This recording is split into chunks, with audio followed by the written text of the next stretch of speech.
Morten. I am Alexandra. I am Pernille. And this is our mini math class.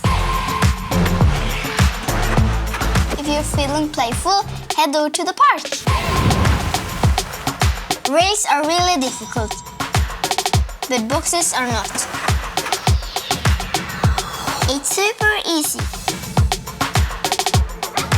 But remember to have your skis together.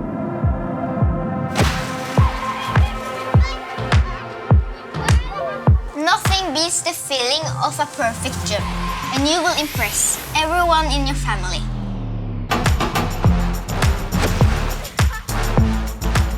Now that you know the basics, it's time to do some runs. Max is going to show you how.